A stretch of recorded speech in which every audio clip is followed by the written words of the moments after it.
வணக்கம் மகளே. டே 30th episode review தாங்க பார்க்க போகிறோம். வாங்க வீடியோக்குள்ளே போகலாம். ஒன்றும் பெருசாக ஸ்பெஷலாலாம் எதுவுமே இல்லைங்க. கொஞ்சம் ரொம்ப ஃபேராக கம்மியாக தாங்க இருந்துச்சுன்னே சொல்லணும். ஏன்னா நம்ம பார்வதி வாயக்கையை அடக்கிக்கிட்டு கப்பு சுப்புன்னு இருந்தாங்க. அதனால் டாஸ்க் ரொம்பவே ஸ்மூத்தாக போச்சு. என்னடா இப்படியெல்லாம் கூட நடப்பீங்களாடான்ற மாதிரி தாங்க இருந்துச்சு பார்க்க. சரி வாங்க என்னெல்லாம் நடந்துச்சுன்றத பார்ப்போம். அதுக்கு முன்னாடி நாள் நைட்டுக்கு காமிக்கிறாங்க.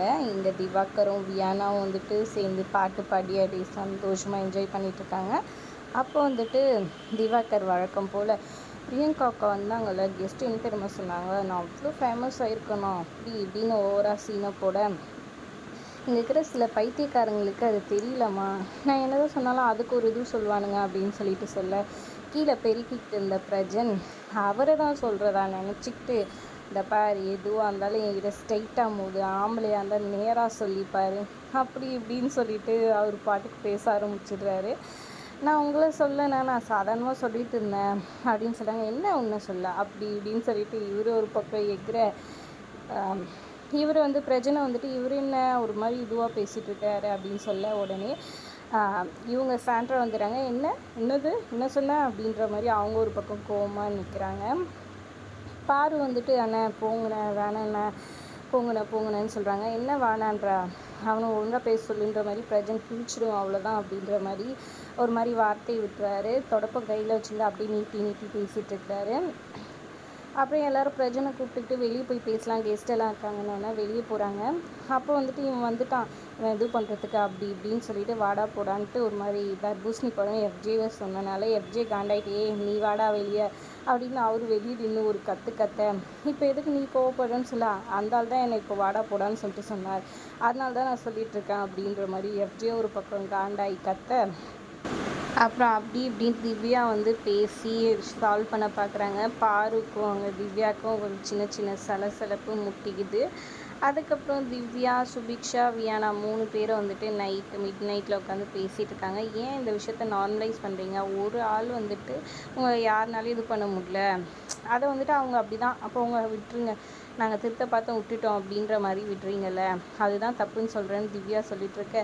நாங்களும் எவ்வளோ பார்த்துட்டோம், இப்போ நீங்கள் 3 days வந்தீங்க, நீங்கள் ட்ரை பண்ணீங்க, உங்களால் சுத்தமாக முடியல, அதே தான் நாங்களும் அதனால தான் விட்டுட்டோம் அப்படின்ற மாதிரி கூலாக சொல்லிகிட்டு இருக்காங்க. அதுக்கப்புறம் மார்னிங் ஆகிடுது. மார்னிங் எல்லோரும் சேர்ந்து சந்தோஷமாக டான்ஸ் ஆடிட்டுருக்குறாங்க.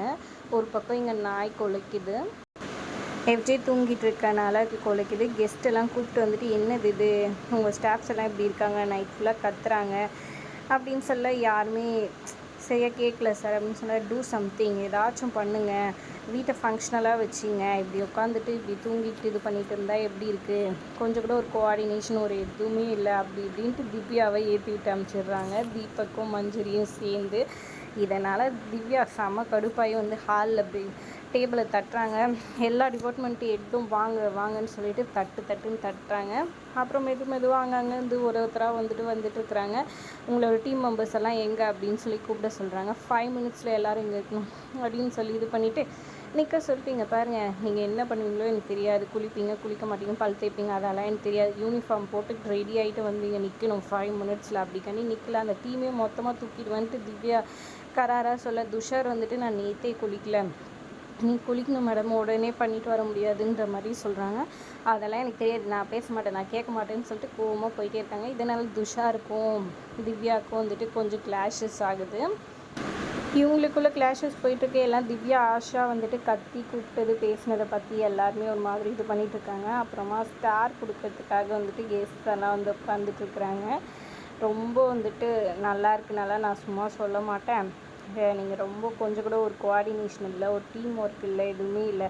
ஆனால் இதெல்லாம் மீறி பிரவீன் சூப்பராக பண்ணார், கெஸ்ட்டுக்கெல்லாம் இதை பண்ணார் அதை பண்ணார், புது டேலண்ட்ஸ் அது இதுன்னு கற்றுக்கிட்டு எல்லாம் பண்ணார் இது பண்ணாருன்னு சொல்லிட்டு அவருக்கு ஒரு ஸ்டார் கொடுக்குறாங்க.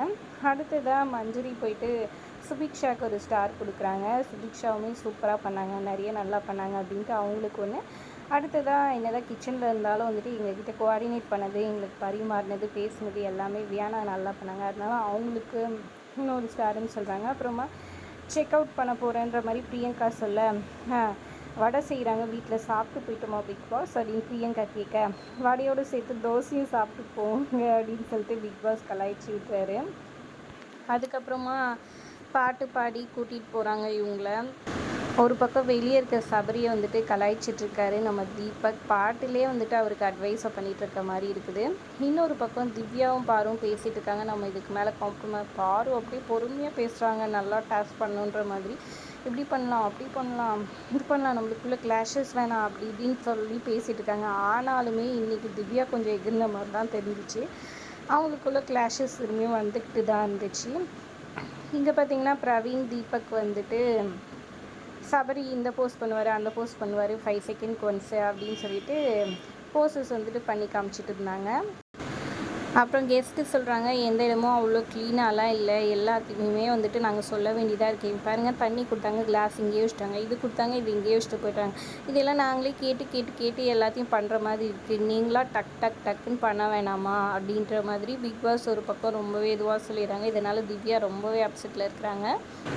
அப்புறம் எல்லாரையும் கூப்பிட்டு தயவு செஞ்சு அடுத்த வாட்டி இந்த மாதிரியெல்லாம் பண்ணிங்கன்னா நீங்களே அங்கே போய் நில்லுங்க, அவங்க மூஞ்சுக்கு நேராக அப்படி அசிங்கப்படுத்துகிறாங்க, அப்படியெல்லாம் பேசுகிறாங்கன்னு கோவமாக சொல்லிகிட்டு இருக்கிறாங்க. இவங்கெல்லாம் ஆர்கியூ பண்ணி பேசிகிட்டு இருக்கப்போ பிக் பாஸ் எல்லாரையும் வர சொல்லிடுறாங்க. இதுக்கு மேலே மாற்றம் தேவை, ஒருத்தரை பண்ணி மாற்றம் செய்யணும், சேஞ்ச் பண்ணணும் அப்படின்னு நினைக்கணும்னா இதுக்கு எல்லாத்துக்கும் பொறுப்பான மேனேஜர் அப்படி இல்லைனா அசிஸ்டன்ட் மேனேஜர், இவங்க 2 பேரில் நீங்கள் யாரை